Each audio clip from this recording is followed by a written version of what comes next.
Irmãos, abram suas Bíblias em João, capítulo 14, Evangelho segundo escreveu o apóstolo João, no capítulo 14. Capítulo 14 de João. A nossa responsabilidade como pregador da palavra do Senhor é ministrar aquilo que a palavra nos toca, nos ensina.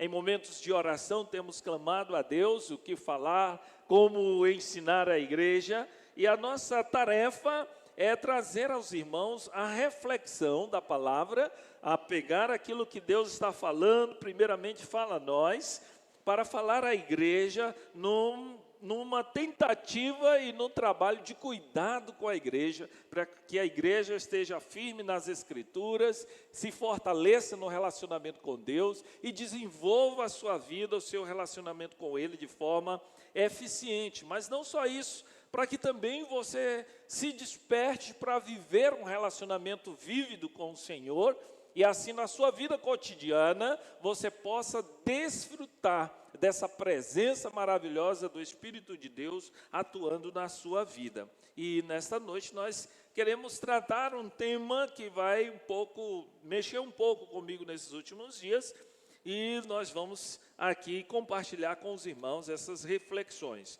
Iniciamos então com João, capítulo 14, versículos de 21 até o versículo 24. Diz as Escrituras: aquele que tem os meus mandamentos e os guarda, esse é o que me ama. E aquele que me ama será amado por meu Pai, e eu também o amarei e me manifestarei a ele.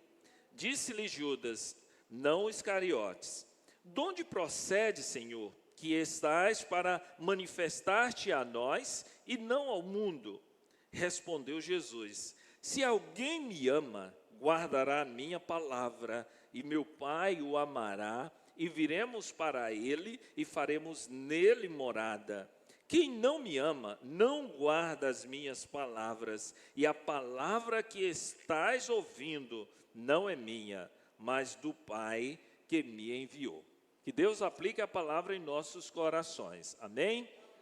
Bondoso Deus, Pai misericordioso, nós louvamos e bendizemos o Teu nome, ó Deus, porque o Senhor, Pai, enviou Teu Filho ao mundo com o propósito e a missão de resgatar o ser humano dos seus pecados, da escravidão que o mantinha aprisionado ao reino das trevas. Mas Cristo conquistou a vitória morrendo na cruz como Cordeiro Santo de Deus, que tira o pecado do mundo. E por causa da sua morte, nós também podemos, pela fé, triunfar sobre o reino das trevas. Mas também, ó Deus, a morte não o reteve. Ao terceiro dia ele foi ressuscitado e triunfantemente também nos dar a esperança de que um dia estaremos sendo transformados, experimentando um novo corpo, redimido completamente, estaremos na eternidade com o Senhor.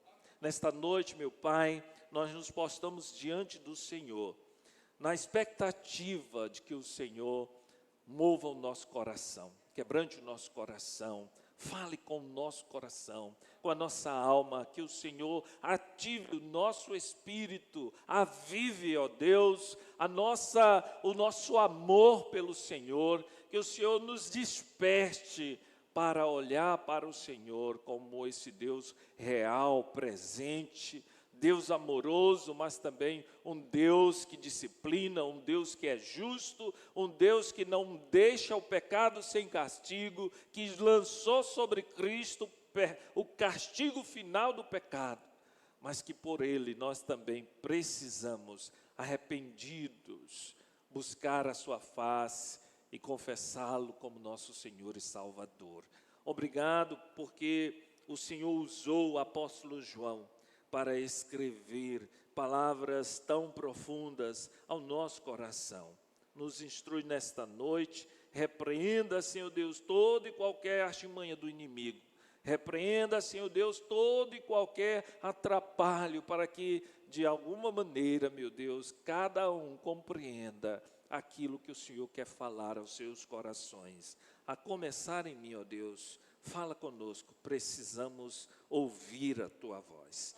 Oramos em nome de Jesus. Amém. Glória a Deus. Muito bem, então nós estamos diante de palavras muito profundas e eu quero conversar com os irmãos, não somente hoje, mas nos 2 próximos domingos, tendo esse texto como nosso espelho para aquilo que vamos refletir. Como disse no início, nessas últimas semanas, não só porque estive enfermo, mas é uma reflexão que já vem tomando meu coração quanto aos resultados do nosso relacionamento com Deus, do relacionamento do cristão com o seu mestre Jesus. Como nós estamos produzindo frutos desse relacionamento. E quando nós analisamos a nossa vida de seguidor de Jesus, de cristão, de discípulo, nós não temos como não avaliar qual o efeito que esse relacionamento tem produzido na nossa vida. Tem nos transformado em pessoas melhores, tem nos transformado em pessoas mais amáveis. Algumas inquietações naturais, tais como, por que temos a tendência de voltar ao ativismo? Porque temos a tendência de focar em atividades e não no relacionamento com Deus. Porque temos a tendência de olhar para trás e para a nossa vida de pecado no passado e muitas vezes termos saudades dela. Porque, de alguma maneira, rapidamente nos afastamos da nossa confissão de fé e nos acomodamos em uma vida tão improdutiva no reino de Deus. Por que, irmãos, produzimos tão pouco no reino de Deus? Porque, embora ouvindo a palavra há anos, muitos continuam com o coração endurecido, inclusive pessoas que estão há décadas ouvindo sermões, lendo a palavra, orando. Algumas respostas, naturalmente, nós vamos encontrar na palavra de Deus. E lendo o livro de Atos dos Apóstolos, na belíssima exposição de Estevão, no capítulo 7, a partir do versículo 38, ele expõe o seguinte: veja, é este Moisés quem esteve na congregação no deserto, com o anjo que ele falava no Monte Sinai, e com os nossos pais, o qual recebeu palavras vivas para nos-las transmitir, a quem nossos pais não quiseram obedecer. Antes o repeliram e no seu coração voltaram para o Egito, dizendo a Arão: faze-nos deuses que vão adiante de nós, porque quanto a este Moisés que nos tirou da terra do Egito, não sabemos o que lhe aconteceu. Naqueles dias fizeram um bezerro e ofereceram sacrifício ao ídolo, alegrando-se com as obras das suas mãos. Quando eu estava olhando Estevão pregando para os judeus e fazendo um relato da história de Israel, esse texto me saltou aos olhos. E esse versículo, a quem nossos pais não quiseram obedecer, antes o repeliram e no seu coração voltaram ao Egito. Isso ficou brilhando no meu coração. Irmãos, isso é tão triste ler uma história dessa quando, no contexto original, Deus fez milagres extraordinários com aquele povo. Deus tirou aquele povo da escravidão, um povo que vivia sob a chibata dos feitores egípcios, um povo que clamava a Deus por libertação, que orava a Deus, que reclamava de Deus, porque Deus havia prometido fazer uma grande nação de Israel e dar-lhes uma terra especial, uma terra que mana leite e mel. Então Deus livra aquele povo com muitos milagres, sinais e prodígios, conduz eles pelo deserto. Eles estão constantemente olhando a manifestação de Deus através de uma nuvem durante o dia e uma coluna de fogo durante a noite. Deus manifesta o seu cuidado. Deus está sustentando-os, alimentando-os, sem que eles produzam ou precisem trabalhar em coisa alguma. Deus os está treinando para ser uma grande nação. Eles estão ali diante do Monte Sinai, O seu líder subiu o monte e está conversando com Deus. E eles estão aqui embaixo, vendo os sinais, as manifestações da glória de Deus. E ali eles dizem, esse Moisés não vai voltar mais. Faz um bezerro de ouro para a gente adorar. E ele será o nosso Deus. E nós vamos dizer, esse é o Deus que nos tirou do Egito. E Estevão lança ao rosto daqueles judeus e diz assim, nossos pais não quiseram obedecer. E no seu coração voltaram para o Egito. E isso, irmãos, abriu os meus olhos para compreender que muitas vezes nós estamos sendo improdutivos no reino de Deus, porque igual o povo de Israel, nós não queremos obedecer. Nós estamos nos satisfazendo com uma vida de idólatras. Você diz assim, pastor, idólatras. Vamos entender isso ao longo desta palavra, da pregação desta noite. Mas, acima de tudo, irmãos, naquele contexto de Estevão, Estevão mostra a verdade das Escrituras e o que acontece quando ele encerra e ele diz, vocês são iguais aos nossos pais. O Messias veio e vocês o crucificaram e vocês o mataram. E naquele momento, aquela multidão irada, raivosa, pega em pedras e apedrejam Estevão.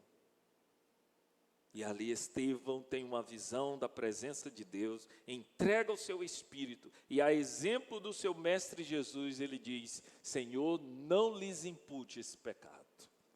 Jesus diz, perdoa-lhes, porque não sabem o que fazem.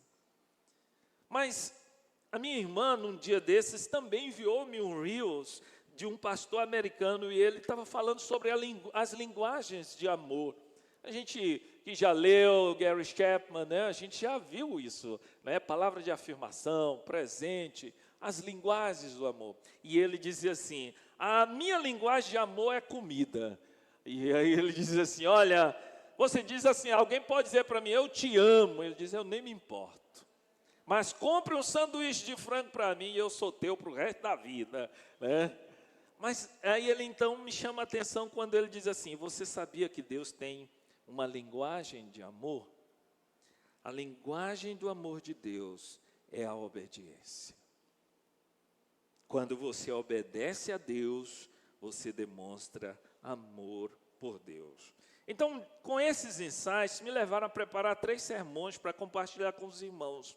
Essa série, a linguagem do amor de Deus. Como Deus percebe que você o ama. E a proposição dessa série é que, a princípio, você não obedece porque ama. Você ama porque obedece. À medida que você vai obedecendo, você ama, você vai aprendendo a amar a Deus. E então depois você é capaz de obedecer por amor. A obediência a Deus é um requisito nas Escrituras como a marca daquele que ama a Deus, que tem um relacionamento de amor com Deus, com o Pai, com o Filho, com o Espírito Santo.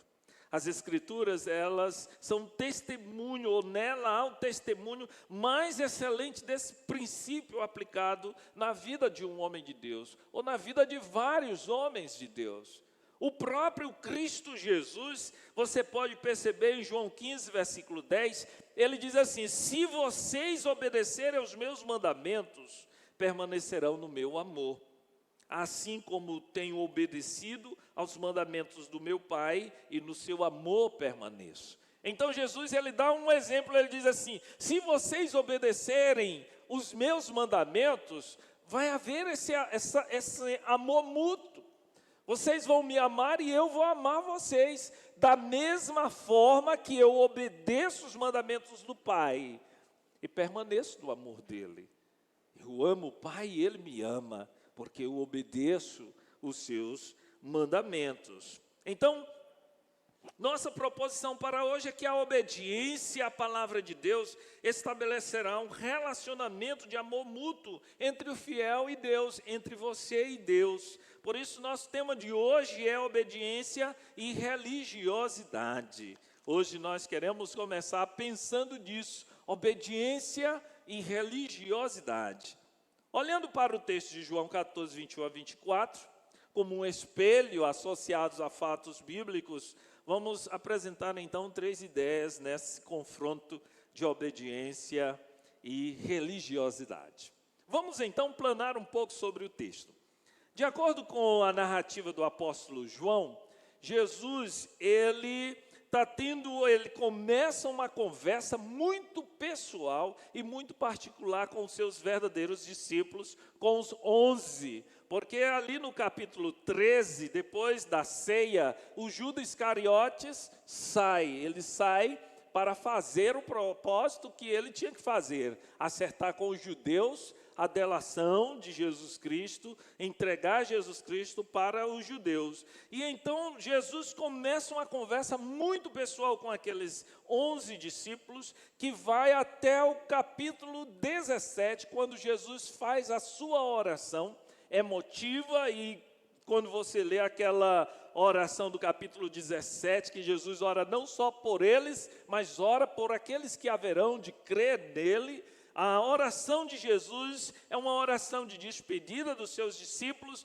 uma oração emotiva, com muita emoção, quando Jesus deixa muito claro que ele cumpriu a sua missão em cuidar daqueles que lhe foi entregue por Deus. Jesus, então, ensina na sequência sobre o grande mandamento. Agora não é mais amar o próximo como a ti mesmo, mas amar como Cristo amou. É diferente. É uma profundidade muito maior. Ele então avisa Pedro, Pedro diz, eu vou morrer contigo. Ele diz, olha, você vai me negar 3 vezes antes que o galo cante. E Pedro, não, que é isso, estou firme contigo, não é? E depois ele inicia um grupo de instruções bem pessoais àqueles que são seus verdadeiros discípulos, concluindo com aquela oração do capítulo 17. Quando Jesus inicia o capítulo 14, irmãos, ele começa dizendo, não se turbe o vosso coração. Crede em Deus, crede também em mim. Na casa de meu pai há muitas moradas. Se assim não for, eu vou-lhe teria dito, pois vou preparar-vos lugar.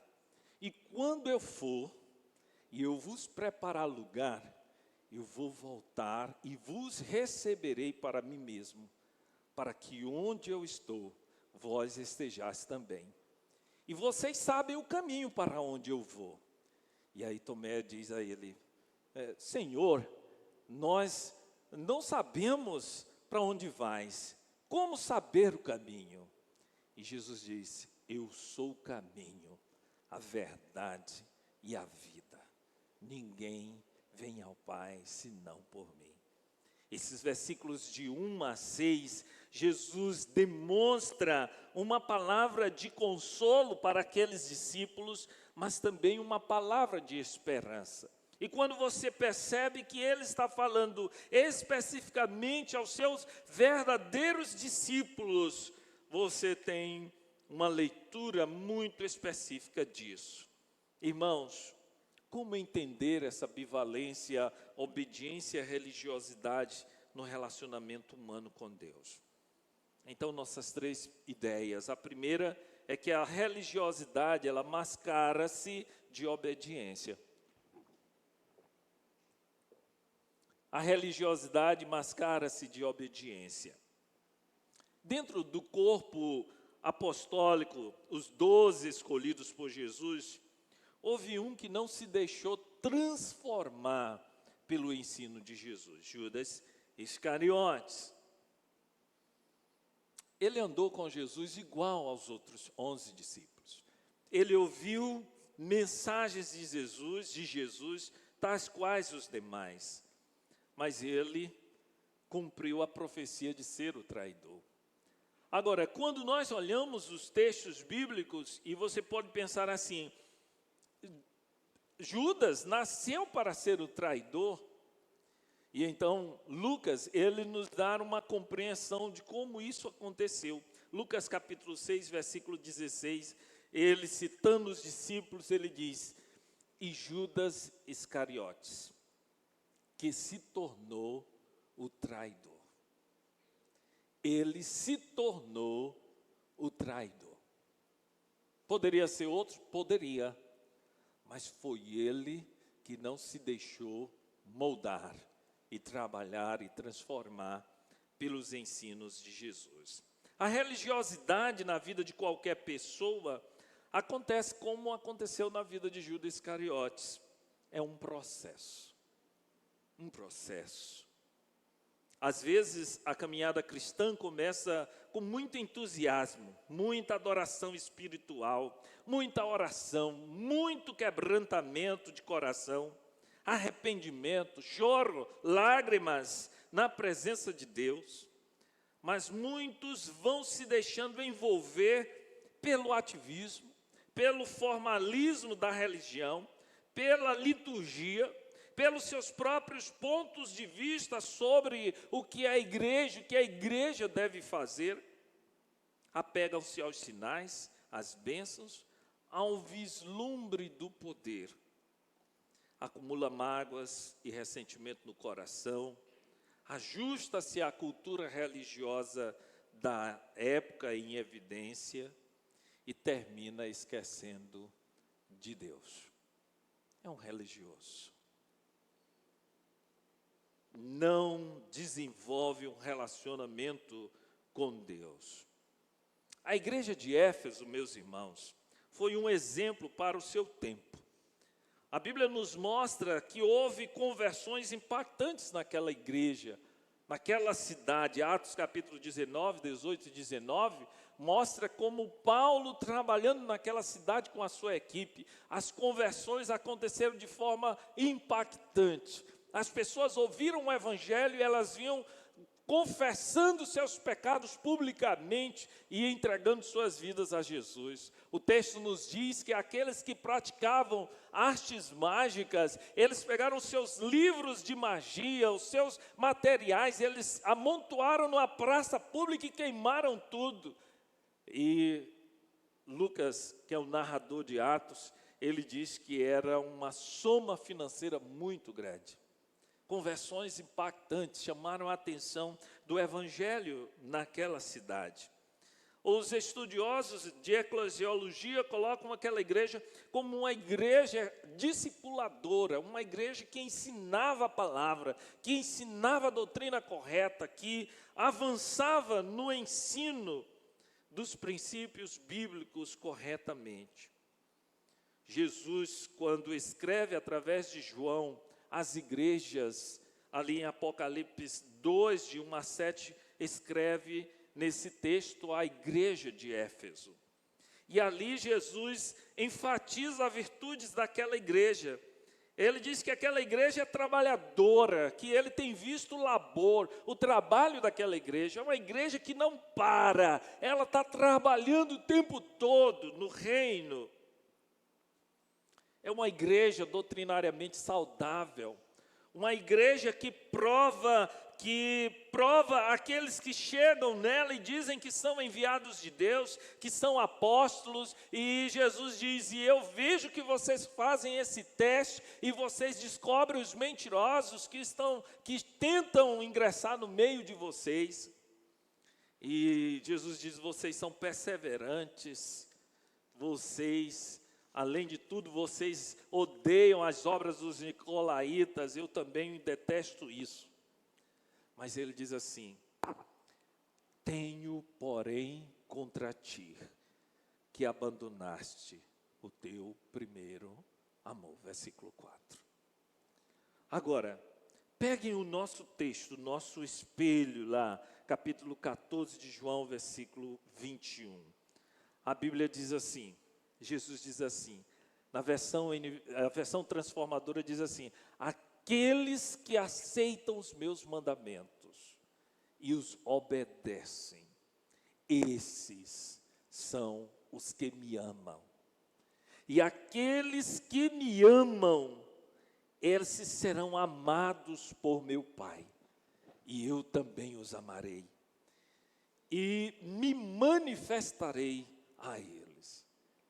Aqui em Apocalipse, Jesus está dizendo àquela igreja: vocês deixaram de me amar. E se vocês deixaram de me amar, vocês não estão obedecendo os meus mandamentos como deveriam obedecer. O que Jesus está olhando para aquela igreja, está vendo que ela é uma igreja muito ativa, uma igreja ortodoxamente correta, a sua ortodoxia plena, mas uma igreja que não ama a Deus, que não tem um relacionamento de amor com Deus. Irmãos, quando nós esquecemos de amar a Deus, que é o nosso foco principal, por obediência à sua palavra, nós nos perdemos na vida. Agora veja o que Paulo diz lá em 1 Coríntios 13, de 1 a 3. Ele diz: ainda que eu fale a língua dos homens e dos anjos, se não tiver amor, serei como bronze que soa, ou como um símbolo que retine. Você já esteve perto de um sino e viu esse sino tocar? Eu ia até trazer um chocalhozinho aqui para ilustrar, mas eu achei que seria demais, né? Mas pegue um negócio e sacuda assim para você ver. O que Paulo está dizendo é que ainda que você fale a língua dos homens e dos anjos, se não houver amor, será apenas um barulho infrutífero. E ele vai dizendo mais. Ele diz: ainda que eu tenha o dom de profetizar e conheça todos os mistérios e toda a ciência, ainda que eu tenha tamanha fé a ponto de transportar montes, se não tiver amor, nada serei. E ainda que eu distribua todos os meus bens entre os pobres, e ainda que entregue o meu próprio corpo para ser queimado, se não tiver amor, nada disso me aproveitará. Então Jesus está dizendo para aquela igreja padrão na Europa, está dizendo: olha, vocês esqueceram o principal. Não adianta fazer esse tanto de atividade.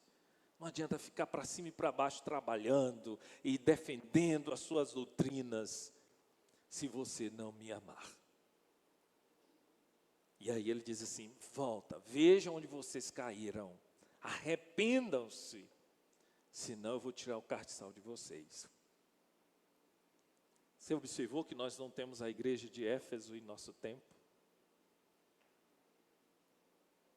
Igrejas estão sendo tiradas do seu lugar, porque abandonaram a coisa principal, o seu Deus.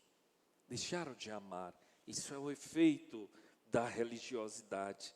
A religiosidade, o propósito dela é manter você distante do verdadeiro Deus, adorando uma caricatura do Senhor. Você pensa que está adorando a Deus, mas não está. Você pensa que está servindo a Deus, mas não está. Está adorando uma imagem de Deus, está servindo uma imagem de Jesus, que não é o próprio Jesus, e por definição, então, você está sendo um idólatra. É isso que a religiosidade faz de nós, quando esquecemos e deixamos de nos relacionar com o próprio Deus, num relacionamento de obediência amorosa. Jesus confrontou severamente os judeus religiosos de sua época. Vestimentas? Ok, todo mundo bem vestido, não é? As suas capas, ok, muito bem. Religiosamente está ótimo, não é? Suposta atitude de consagração, ok. Eles jejuavam, não é? Quando jejuavam, andavam com a cara desfigurada, não é? Na rua, e todo mundo sabia: está jejuando. Espiritual, isso é de Deus, não é? Eles iam para as esquinas e faziam aquelas orações gigantescas, formais. Olha, nunca vou chegar aos pés desse aí. Orações, não é? Então, aparência de consagração, ok. Zelo pela lei, ok. Jesus curando no sábado, e o fariseu, o judeu, chega lá, religiosão, e diz: vocês têm 6 dias para serem curados. Venham para ser curados nesses 6 dias. No sábado, não.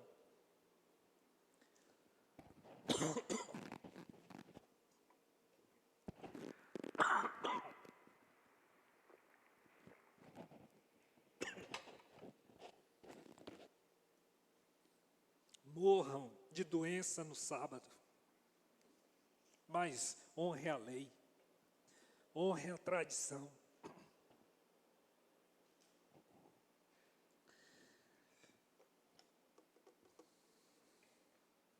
E Jesus, em Mateus 23, 23 a 28, na versão NVI, ele diz assim: ai de vocês, mestres da lei, fariseus, hipócritas, vocês são como sepulcros caiados, bonitos por fora, mas por dentro estão cheios de ossos e de todo tipo de imundície. Assim são vocês, por fora parecem justos ao povo, mas por dentro estão cheios de hipocrisia e de maldade. É o que a religiosidade faz com o homem. Às vezes começa numa intimidade com Deus e depois se tornam apenas religiosos, observadores daquilo que de fato não edifica. Como está o seu coração, meu irmão? Você que está conosco nesta noite. Como está o seu nível de religiosidade? O seu nível de religiosidade está superando o seu nível de obediência amorosa aos ensinos de Jesus? A história da igreja, de um modo geral, ela está manchada por ações religiosas mascaradas de obediência, que produziram perseguição, morte, discriminação e vergonha, e muita vergonha para o Evangelho. E nós hoje? Como está a nossa vida? Como está a sua vida? Está na hora de obedecermos e produzirmos discípulos de Jesus, ao invés de atividades para Jesus, por amor. Deus bendito. Que realidade triste, Pai. Quando contemplamos a religiosidade na história do ser humano, como isso tem sido destrutivo e autodestrutivo para muitos discípulos, muitos cristãos. Nesta noite, meu Deus, nós pedimos que o Senhor abra nosso entendimento. Abra o entendimento de cada um que aqui está, daqueles que vão ouvir esse sermão depois. Ó Deus, faz de nós verdadeiros discípulos que obedecem os mandamentos e que amam o Senhor e que fazem a Tua vontade por amor e que seguem o padrão da Tua bondade. Perdoa-nos, Deus. Perdoa nossa religiosidade, que muitas vezes tem impedido alguém de entrar no reino de Deus. Perdoa-nos porque a nossa religiosidade muitas vezes nos tem feito insubmissos à Tua vontade. O Senhor tem falado nos nossos corações e temos nos recolhido à nossa vontade, à nossa religiosidade.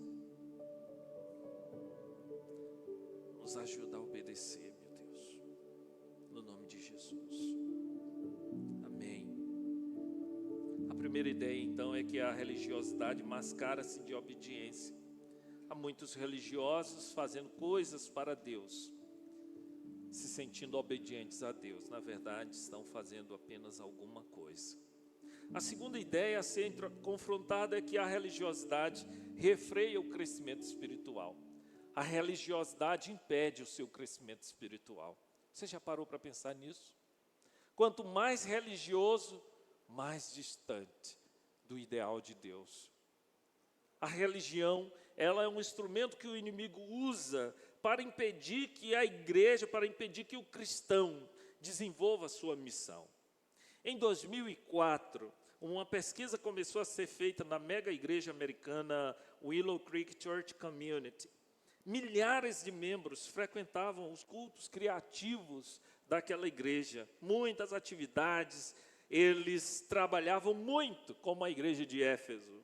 Muita gente, aproximadamente 7.000 pessoas, faziam parte daquela igreja. Contudo, a pesquisa apontou que havia uma estagnação no crescimento espiritual dos crentes. Muitas pessoas, todos os encontros criativos. Lembro que ter lido um dos livros em que Bill Hybels conta sobre a criatividade nos cultos, e a equipe chegou um domingo e eles ficaram, o que nós vamos fazer para mostrar criatividade no culto? E ninguém teve uma ideia, ninguém teve ideia nova, e alguém disse assim, que tal a gente colocar um carro de corrida lá em cima do santuário, lá no altar? Ótimo, vamos atrás do carro de corrida. E eles conseguiram um carro de corrida e colocaram no altar. E o que isso queria dizer? Nada, mas todo mundo que chegava olhava, que criativo, que inovador. E isso foi construindo uma igreja que participava de muitas atividades, mas que a pesquisa mostrou que não estavam crescendo espiritualmente, estavam se tornando religiosos apenas. Quero destacar 3 conclusões dessa pesquisa. A primeira diz que o envolvimento nas atividades da igreja não prediz nem impõe o crescimento espiritual duradouro. A participação nas atividades da igreja não prenuncia amor crescente a Deus. Pastor, o que é que o senhor quer dizer com isso? O que isso quer dizer? É que o fato de cada um de vocês estar aqui não significa dizer que vocês estão aqui por amor a Deus. Estão entendendo isso? Que muitas vezes o cristão ele tem ido ao templo, tem ido aos encontros da igreja, mas ele não está querendo nada com Deus. Ele está querendo talvez uma bênção, ele está querendo fugir de uma situação problemática de casa, ele está querendo um milagre de Deus, mas não tem no seu coração amor por Deus. Ele não está buscando a Deus por amor. Religiosidade isso. A segunda conclusão diz que o crescimento espiritual está diretamente relacionado à crescente intimidade com Cristo. O crescimento espiritual de qualquer cristão, de qualquer discípulo de Jesus, está condicionado à sua intimidade com Cristo. Não com a carona que você dá para o pastor, né? Vou dar carona para o pastor hoje porque vai aumentar meu depósito lá no céu. Não tem a ver com quantas atividades você dirige, você participa, não tem a ver com os cargos que você tem na igreja, não tem a ver com aquilo que você faz para Deus. O seu crescimento espiritual, ele é pautado pelo seu relacionamento com Deus. A sua intimidade com Jesus é que vai determinar o seu crescimento espiritual. Às vezes as pessoas dizem, eu não estou crescendo naquela igreja. Não é a igreja que vai produzir crescimento em você. É o seu relacionamento com Jesus. Senão você se torna apenas um religioso. A terceira conclusão, ele diz que as práticas espirituais pessoais são os elementos construtivos de uma vida centrada em Cristo. Hoje estávamos conversando sobre o discípulo e a oração com a classe de maturidade na EBD. E a gente tocou um pouco nisso. São as práticas espirituais que você desenvolve no seu relacionamento com Deus, que levam você a ser uma pessoa centrada em Cristo. Por isso, muitas pessoas estão fazendo confusão na sua mente e quanto à sua relação com Deus, porque elas não estão desenvolvendo esse relacionamento pessoal com Deus na sua palavra e no seu relacionamento pessoal. O religioso, ele apesar de achar que está obedecendo a Jesus, por outro lado, ele sabe que não está evoluindo espiritualmente. Ele ou ela, por exemplo, não ler a Bíblia. Quem é que não sabe que não está lendo a Bíblia? Ele ou ela, às vezes, nem semanalmente, quanto mais diariamente, não ora, não faz jejum, não tem seus momentos pessoais de adoração. Mas apesar disso, ele se satisfaz com o auto-engano, que é a si mesmo. Para que fazer sacrifícios de tolo? Ainda usa erradamente um trecho das Escrituras. Deus não quer mais sacrifício. Deus não quer sacrifício, é de bode, é de animal, viu? Mas a nós, servos dele, ele diz que a gente precisa se sacrificar por amor, para obedecer a ele, obedecer o seu comando. De volta ao nosso espelho, João 14, 22, 23, lembra do que Jesus está dizendo? Ele está dizendo que quando nós obedecemos a sua palavra, é que nós demonstramos amor. E aí o Judas, não Iscariotes já tinha saído, ele diz assim: de onde tu procedes, Senhor, que estás para manifestar a nós e não ao mundo? Olha a visão do discípulo. A gente já está aqui, Senhor. A gente come contigo, a gente anda contigo. Então, como é que o Senhor ainda vai se manifestar a nós? Por que não manifesta ao mundo? Porque o Senhor não vai lá e mata logo um bocado desses romanos e aclama logo o rei. Por que se manifestar a nós? Aí Jesus diz assim: olha, se alguém me ama, guardará a minha palavra, e meu Pai o amará, e viremos para ele e faremos nele morada. Você observa que Jesus não acompanha o raciocínio de Judas? Jesus não vai dizer: não, eu não vou manifestar ao mundo, porque isso, por aquilo, por aquilo. Jesus não diz isso.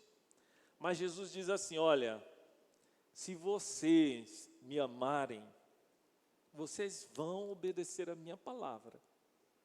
E se vocês obedecerem a minha palavra, gente, vai ser um negócio maravilhoso, porque o Pai vai amar vocês. E nós viremos, e aí ele amplia, não só se manifesta, ele diz: faremos o quê?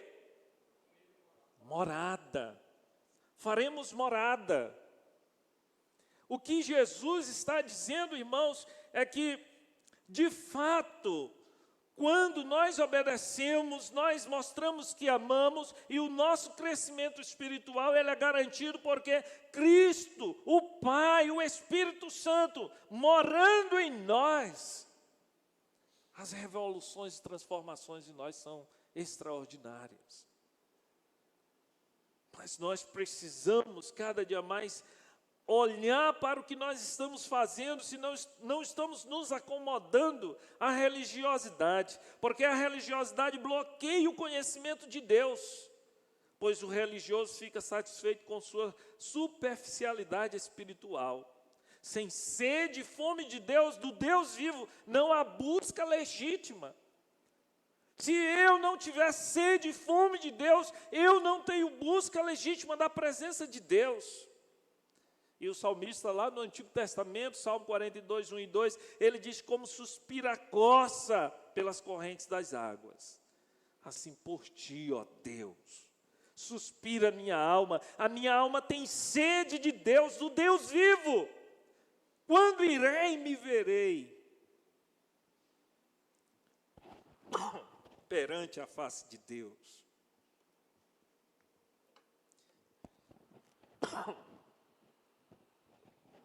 Perdão, meu.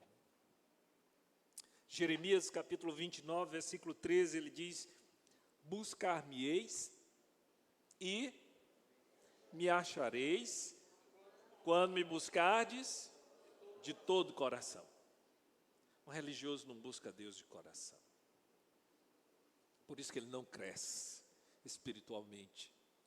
E a sua religiosidade bloqueia isso. O crescimento espiritual acontece à medida que o conhecimento experiencial com Deus é real. Você precisa desenvolver isso. Eu preciso desenvolver isso todos os dias. Caso contrário, nos tornamos apenas uma vida estagnada, sem avançar nos conceitos, nos preceitos, na obediência às ordens do Senhor. Quando o apóstolo Paulo, descendo da Macedônia, ele chega a Atenas, ele olha aquele mundaréu de ídolos, de supostos deuses. Historiadores contam que os atenienses tinham mais de 30.000 divindades. E ele passa por um lugar onde tem vários altares, e ali tem um altar que diz ao Deus desconhecido. A Bíblia diz que ele se incomoda, a sua alma, o seu espírito se incomoda por ver tanta religiosidade e ao mesmo tempo tão pouco da presença de Deus, o Deus verdadeiro. E ele então é chamado para falar no Areópago, Atos 17, a partir de 22. E ele começa dizendo: olha, em tudo eu vejo que vocês são acentuadamente religiosos.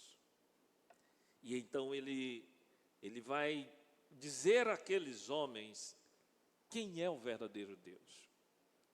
Sabe, quando nós crescemos espiritualmente, o nosso processo de amadurecimento sobre o conhecimento de Deus, ele avança.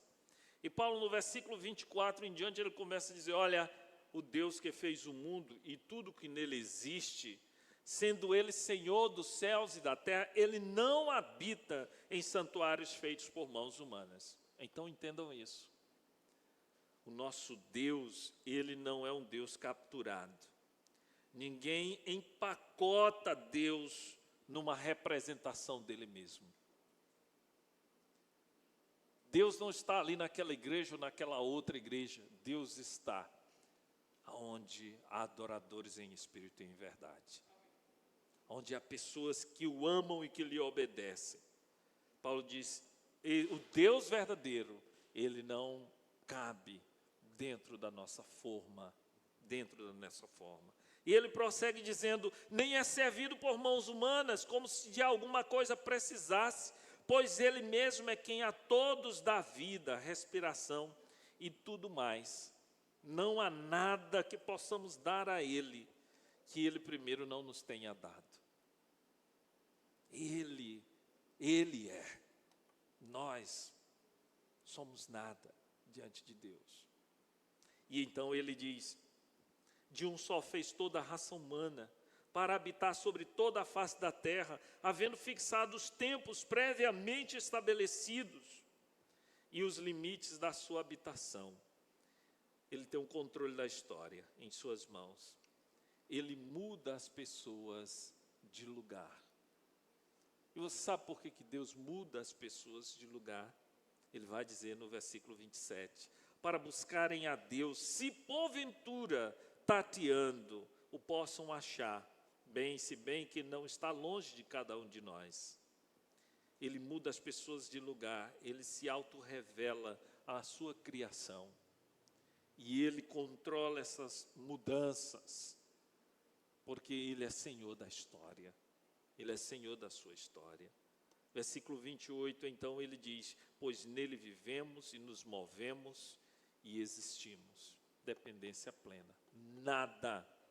Nada foge o olhar e o domínio de Deus. Nada se oculta a Deus. Você só está aqui hoje vivo e respirando porque Deus quer. Porque Deus trouxe você até aqui. Você só se alimentou hoje porque Deus te deu. Você só tem algum bem porque Deus te deu. E o pouquinho que nós consagramos para a obra de Deus não é nada. Deus não precisa disso. Nós dependemos completamente de Deus. E então Paulo abre os olhos para mostrar a grandeza de Deus. No versículo 30, o propósito de Deus. Ele diz: ora, não levou Deus em conta os tempos da ignorância. Agora, porém, ele notifica a todos os homens em toda parte que se arrependam. Esse tempo de idolatria, esse tempo de religiosidade, ele passou, porque agora Deus ordena, ele notifica, é uma ordem judicial, que todos, em toda parte, se arrependam. E ele diz: 31, porquanto estabeleceu um dia em que há de julgar o mundo com justiça, por meio de um varão que determinou e acreditou diante de todos, ressuscitando dentre os mortos, que é Jesus. E então nós voltamos ao nosso espelho, texto de João 14. Como você acha que alguém chegaria a esse conhecimento de Deus? Só obedecendo. Obedecendo para amá-lo, através de uma experiência real. Porque aquele que me ama, esse será amado pelo meu Pai, e eu também o amarei e me manifestarei a ele. Se alguém me ama, obedecerá a minha palavra, e meu Pai o amará, e viremos para ele e faremos nele morada. A religiosidade refreia o seu crescimento espiritual, mas se você avançar no conhecimento de Deus, na obediência, você triunfará sobre a religiosidade. Avalie sua caminhada com Deus. Você tem crescido espiritualmente? Você tem conhecido mais de Deus? Você tem se tornado, meu irmão, você que está conosco, mais espiritual ou mais religioso, à medida que você frequenta a igreja, à medida que você ler a Bíblia? Se Deus não é uma experiência real para você, no seu dia a dia, saiba, você estagnou e tem se tornado apenas um religioso. Cuidado, Deus não gosta de vida espiritual morna. Deus não gosta.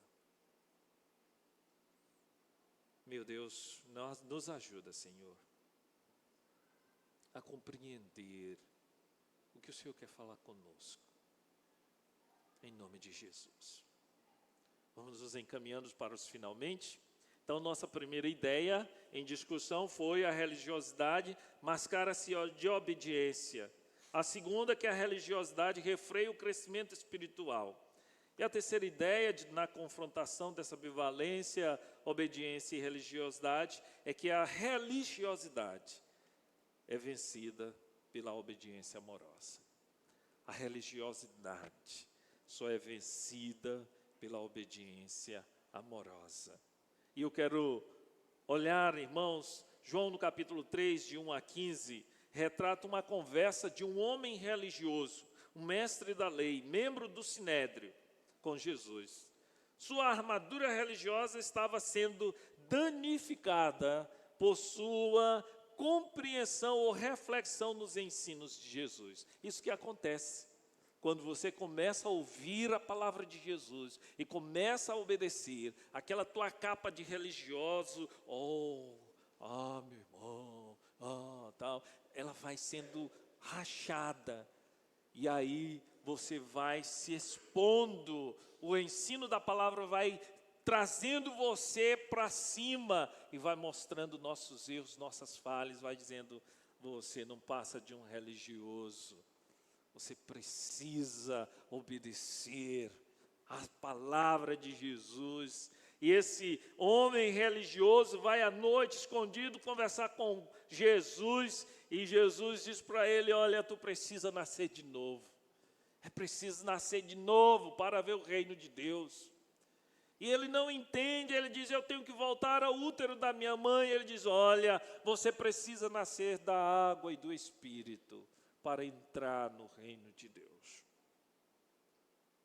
Se você ler os evangelhos com atenção, você vai perceber o combate constante entre a religiosidade e a verdadeira obediência a Deus e a sua palavra. Jesus está o tempo todo combatendo, brigando com os judeus que estão reagindo à verdade de Deus. Mas eu quero mencionar dois fatos bíblicos no livro de Atos. Atos dos Apóstolos narra como no Evangelho,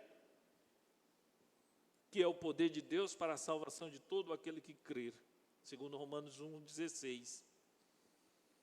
Vai moendo, o Evangelho vai moendo a religiosidade no Império Romano. Vai mostrando a hipocrisia da idolatria e transformando religiosos em filhos de Deus, pela obediência aos ensinos de Jesus. A mensagem é uma só: arrependam-se, convertam-se a Deus, creiam em Jesus como teu único Senhor e Salvador pessoal e sejam salvos. Duas histórias, como disse, me saltam aos olhos, que eu aprendo muito com elas sempre. Atos 10, por exemplo, fala, posso dizer que é a história de um Cornélio religioso sincero com um Pedro cristão religioso. E Deus, você pode perceber nesse texto que a Bíblia diz que Cornélio, ele era um não-judeu convertido ao judaísmo, um homem íntegro, um homem que dava esmolas e que Deus reconhecia isso na vida dele, porque ele fazia de coração sincero. Ele não fazia como o fariseu para mostrar, ele fazia de coração sincero. Ele estava buscando sinceramente agradar a Deus através da sua religiosidade. Muitas pessoas tentam fazer isso. E Deus, olhando o coração daquele homem, Deus move céus e terra para salvar aquele homem por meio de Jesus. Então manda um anjo a Cornélio, para Cornélio enviar alguém para buscar Pedro. Simultaneamente Pedro está ali, Pedro foi enviado pela igreja para fazer a vistoria em Samaria, porque com a pregação de Filipe, muita gente se converteu, e os judeus, que história é essa? Gentios se convertendo, recebendo o Espírito Santo? Pedro e João vão fazer a vistoria desse negócio lá. E Pedro agora ele está retornando, e ele está em Jope, e aí Deus também fala com Pedro. Altamente preconceituoso contra os gentios, contra não-judeus. Mas Deus abre os olhos de Pedro e diz assim: olha, mostra numa visão animais que ele considera impuros, diz, mata e come. Por 3 vezes ele diz, eu não como animal impuro. Quando ele encerra a visão, chegam os homens mandados por Cornélio e conta toda a história. E quando você olha o texto, você vai perceber que Pedro, quebrantado diante do que Deus está falando, fazendo, ele diz, agora eu percebo que Deus não faz acepção, distinção de pessoa, mas Ele aceita todo aquele que em todo lugar o reconhece e crê nele. Isso foi a transformação de Pedro. O religioso agora ele compreende que Deus pode transformar qualquer pessoa e que Deus quer salvar qualquer pessoa. Quando ele chega na casa de Cornélio, a primeira atitude de Cornélio é o quê? Ele vai lá e se ajoelha diante de Pedro. Religiosidade latente. E aí então Pedro diz, te levanta, cara. Eu sou homem igual a ti. Mas por que você mandou me chamar? E aí ele conta a história. E então Pedro, mais uma vez, deixa muito claro que ele reconhece que Deus salva qualquer pessoa em todo lugar. E então ele conta a história, ele começa com o Antigo Testamento e explica, Jesus é o Cristo, é o Messias. E ele está falando ainda, todos se convertem, todos creem, são batizados com o Espírito Santo, mostrando que eles de fato creram em Jesus. O Espírito Santo enche aqueles homens. E Pedro diz, eles receberam o Espírito igual a nós. Eles já podem ser batizados como testemunho de fé. A religiosidade de Pedro foi quebrada e ele pôde avançar na sua visão. A sua obediência em ir à casa de Cornélio, mesmo antes não querendo se misturar com gentios, fez com que ele superasse a sua religiosidade. Cornélio se submeteu a mandar alguém chamar Pedro, mesmo ele sendo um líder da comunidade, mesmo ele sendo uma autoridade na cidade. E quando Pedro chega, ele reuniu toda a sua família e os seus servos, e todos creram e foram salvos, porque ele venceu a sua religiosidade pela obediência àquilo que o anjo da parte de Deus lhe mandou fazer. Eu quero encerrar essa parte, indo para uma história mais ainda impactante para nós, que é a história do apóstolo Paulo. O apóstolo Paulo, sua conversão está narrada no capítulo 9 de Atos dos Apóstolos. Sua vida muda radicalmente. De um homem que era zeloso pela lei, ele, num dos seus testemunhos, ele diz: eu sou fariseu, judeu, eu fui instruído aos pés de Gamaliel. Gamaliel, irmãos, era, digamos aqui, o mestre top da época, membro do Sinédrio.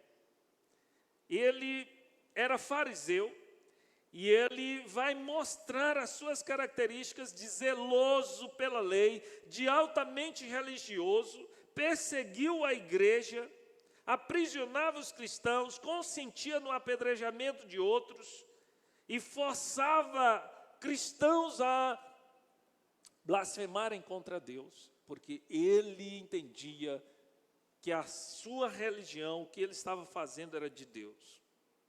Mas ele foi transformado em um discípulo de Jesus, e pela obediência, ele venceu a sua religiosidade. Eu quero só ler, e eu quero que você acompanhe aqui. Abra os olhos, gente, acorda, vamos lá. Vamos acompanhar esse texto, é essencial para você entender essa palavra desta noite. A partir do versículo 9, do capítulo 26, o religioso Paulo está testemunhando agora, salvo, já se encaminhando para o final da sua vida, está dando testemunho diante do rei Agripa.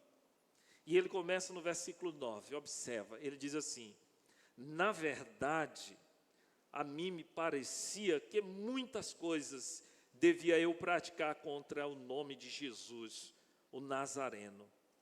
E assim procedi em Jerusalém. Havendo eu recebido a autorização dos principais sacerdotes, encerrei muito dos santos nas prisões. E contra estes dava o meu voto quando os matavam. Muitas vezes os castiguei por todas as sinagogas, obrigando-os até blasfemar. E demasiadamente enfurecido contra eles, mesmo por cidades estranhas, os perseguia. Com estes intuito, parti para Damasco, levando a autorização dos principais sacerdotes e por eles comissionado. O zelo religioso desse homem. A religião mata, mata mesmo. Dos versículos 13 a 18, nós temos o seu testemunho de conversão e de comissionamento. E ele diz: ao meio-dia, ó rei, indo eu caminho fora, vi uma luz do céu, mais resplandecente que o sol, que brilhou ao redor de mim e dos que iam comigo. E caindo todos nós por terra, ouvi uma voz que me falava em língua hebraica: Saulo, Saulo, por que me persegues? Dura coisa é recalcitrares contra os aguilhões. Então eu perguntei: quem és tu, Senhor? Ao que o Senhor respondeu: eu sou Jesus, a quem tu persegues. Mas levanta-te e firma-te sobre teus pés, porque por isso te apareci, para te constituir ministro e testemunha, tanto das coisas em que me viste, como daquelas pelas quais te aparecerei ainda, livrando-te do povo e dos gentios, para os quais eu te envio, para lhes abrires os olhos e os converteres das trevas para a luz e da potestade de Satanás para Deus, a fim de que recebam eles remissão de pecados e herança entre os que são santificados pela fé em mim. Nos versículos 19 a 20 nós temos como Paulo diz que a obediência o fez vencer aquela religiosidade que ele tinha. Ele diz: pelo que, ó rei Agripa, não fui desobediente à visão celestial, mas anunciei primeiramente em Damasco e em Jerusalém e por toda a região da Judéia e aos gentios que se arrependessem e se convertessem a Deus, praticando obras dignas de arrependimento. Essa experiência de um dos homens mais religiosos que a Bíblia mostra, e como a sua obediência ao chamado e à voz de Cristo o transformou em um homem usado poderosamente por Deus. Como está a sua experiência com Jesus? Irmãos, você que está conosco, a religiosidade mascara-se de obediência. Você pode estar sendo um religioso, achando que está obedecendo os ensinos de Jesus, e você está sendo apenas um religioso. Tenha cuidado com isso. A religiosidade refreia o crescimento espiritual. Se você não está crescendo espiritualmente, saiba, você está no caminho da religiosidade que te cega e que te acomoda em um estado de não crescimento. Crescer espiritualmente não é ocupar cargo, não é... Faça discípulos, onde você estiver. Você não precisa de cargo para fazer a vontade de Deus. A religiosidade só pode ser vencida pela obediência amorosa. Aquele que aceita os meus mandamentos e os obedece, esses são os que me amam. E aqueles que me amam serão amados por meu Pai, e eu também o amarei e me manifestarei a Ele. Se Jesus não está se manifestando a você, saia daí e busque a Ele, obedeça. Acorde para a vida, menino. Acorde para o que Deus tem para você. Feche seus olhos, mas não durma não, vamos só orar. Deus bendito, Pai Celestial, nós bendizemos tanto o Senhor, Pai. Maravilhosa, maravilhosa graça, essa que o Senhor manifesta, que nos dá o privilégio de olhar a Tua Palavra e encontrar-nos dentro dela.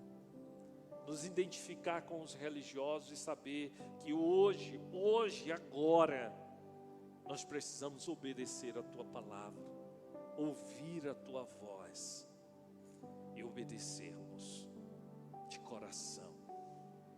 Meu Deus, como temos falhado como igreja no Brasil e no mundo, quando nós nos comportamos a esquecer o primeiro amor, a esquecer e deixar de nos relacionarmos contigo e nos relacionarmos com as tuas obras ou com as atividades.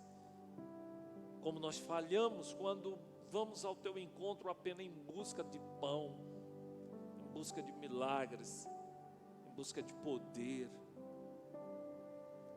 e não nos relacionamos contigo como de fato o Senhor é, uma pessoa. Alguém que lá no início vinha toda tarde para conversar com Adão, porque foi para isso que o Senhor nos criou, para termos um relacionamento autêntico, amoroso contigo, de ouvir a tua voz e obedecer e demonstrar assim o amor a ti. Meu Senhor Deus, ajuda-nos, liberta-nos dessa religiosidade que mata o próximo, mas que mata nós mesmos, porque nos apegamos a tantas coisas que não glorificam o teu nome, porque usamos nossa língua para amaldiçoar e não para bendizer, porque nos acomodamos a essa cultura terrena, onde igreja muitas vezes tem ocupado o lugar do Senhor, e a idolatria proliferando no meio do povo, que se diz teu povo. Meu Deus, nós não queremos isto aqui. Repreende esse espírito de religiosidade no nosso meio, em nome de Jesus. Derrama sobre nós o avivamento do Senhor, não um avivamento de pula-pula, mas um avivamento de comunhão íntima contigo, um verdadeiro avivamento de adoração em espírito e em verdade, de oração, de leitura da palavra, de pregação das Escrituras, de fazer discípulos de Jesus, de buscarmos uma vida cada dia mais consagrada, de abrir mão da nossa vida, porque é isso que o Senhor nos diz, Jesus. Aquele que conservar a sua vida neste mundo vai perder, mas aquele que perder a vida por amor do Senhor, de consagrar essa vida aqui plena ao Senhor, vai ganhar a vida eterna. Em nome de Jesus, meu Deus, transforma-nos cada dia mais. Não nos deixe ser esses perseguidores, mas que o teu amor nos constranja à obediência. E à medida que obedecemos, nós vamos conhecendo mais o Senhor. E quando mais conhecemos o Senhor, nós vamos amar o Senhor de todo o coração. E quanto mais amamos o Senhor, mais o Senhor se revela a nós. Essa é uma perspectiva maravilhosa, Deus. Faz isso conosco aqui, em nome de Jesus. Nós vamos encerrar. Enquanto você continua orando, eu quero lhe desafiar, você que está conosco nesta noite, que ainda não entregou sua vida a Jesus. Queria desafiar a você a pensar que hoje é o dia que Deus está chamando você para dar um fim a uma vida de religiosidade e começar uma vida de relacionamento vivo com Ele. E como é que você faz isso? Entregando sua vida a Jesus, reconciliando com Ele. Talvez você esteve afastado dos caminhos do Senhor e Deus te trouxe aqui hoje exatamente para você ouvir isso. E talvez Deus falou algo especial no seu coração só para você. Mas Ele quer ouvir uma resposta tua. Se você ficar em silêncio, você está dizendo: Deus, lamento, mas eu vou continuar do jeito que estou mesmo. Estou gostando como estou, não quero melhoria, não quero que o Senhor interfira na minha vida. Mas se você quiser entregar sua vida a Jesus, faça isso hoje. Levante uma de suas mãos, crendo no seu coração. Você diz no seu coração: Jesus, estou aqui. Eu não quero ser mais um religioso. Eu quero ser um filho teu. Eu quero viver a nova vida com Jesus, num relacionamento contínuo. Você quer fazer isso? Levante uma de suas mãos e crê no coração. Você quer se reconciliar com o Senhor? É hoje. Deus está chamando você. Senhor, eu não sei, andei aí nos caminhos diferentes, mas hoje eu quero renovar minha aliança com o Senhor.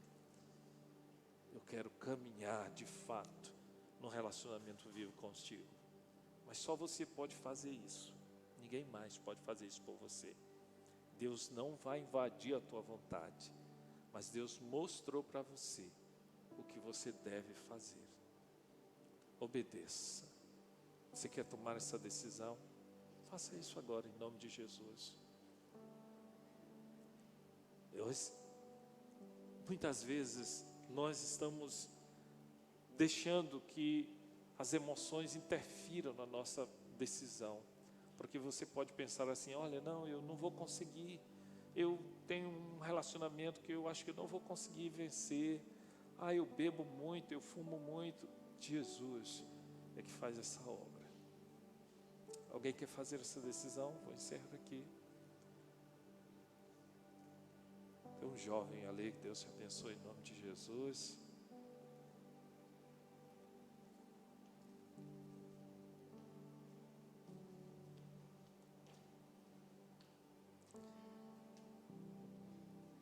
Eu vou pegar aqui o microfone. Sonoplasta já sabe. Isola o meu e abre esse. Ok. Então eu queria... Aqui nós temos 5 pessoas, né? Então eu vou perguntar aqui, o que está acontecendo aqui, né? O que está acontecendo com você? Senti a presença de Deus no coração. Eu queria reconhecer, porque estou tão emocionado que não consigo nem falar. Mas eu estou aqui porque Deus tocou em mim. E conheci a palavra. Você está entregando sua vida a Jesus hoje? Estou. Amém. Amém. Glória ao Senhor, né? E qual é o seu nome aqui para a igreja não esquecer mais? Marcos. Marcos, né? É do PGM Escolhidos, né? Mais alguém aqui está fazendo alguma decisão? Ok. Qual é o seu nome? Antônio. Antônio, né? Eles dois estiveram conosco ontem no encontro de homens, não é? São alvos ali do nosso multiplicador, Fabrício, não é? Você está entregando sua vida a Jesus hoje? Com todo amor e carinho, eu, a partir de hoje, entrego a minha vida ao Senhor Jesus Cristo. Amém. Glória a Deus, não é? Como é maravilhoso isso, né, meus irmãos? Hoje é o seu dia também. Se você quiser, você pode se juntar a eles, como pessoas que abandonam a religiosidade. Tem mistério nisso? Vai ser fácil? Irmãos, é uma caminhada. E você pensa assim, como é que eu vou vencer o meu vício? É Deus quem lhe dá poder e força para vencer. Temos várias pessoas aqui que já venceram os seus vícios, mas primeiro precisa começar a caminhar com Jesus. Convido a igreja que fique em pé. Nós vamos orar, agradecendo pela vida desses irmãos. Agora, liga de volta o meu.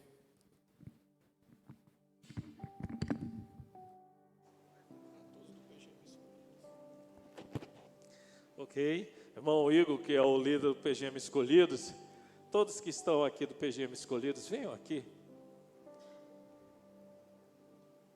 Aqui junto, recebam os novos membros, não é? E vocês que vão cuidar deles, não é? Você diz, o pastor agora tem mais gente para cuidar, é o PGM que vai cuidar, gente. Entendeu?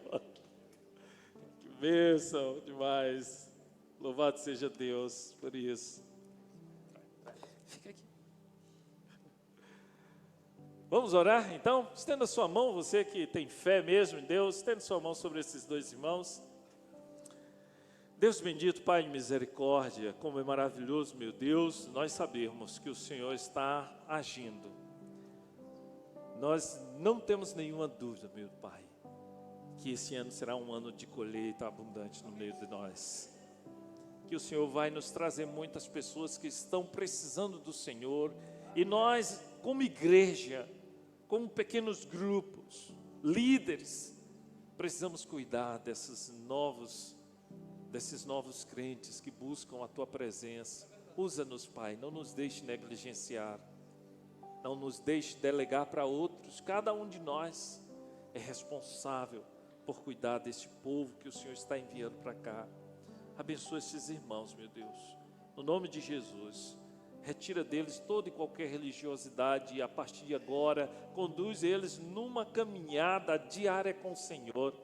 Nós cremos que os milagres do Senhor acontecem, todo e qualquer tipo de milagre o Senhor está fazendo. Nós temos expectativas, ó Deus, de muitos milagres, mas acima de tudo esse milagre da salvação, meu Deus, é incomparável.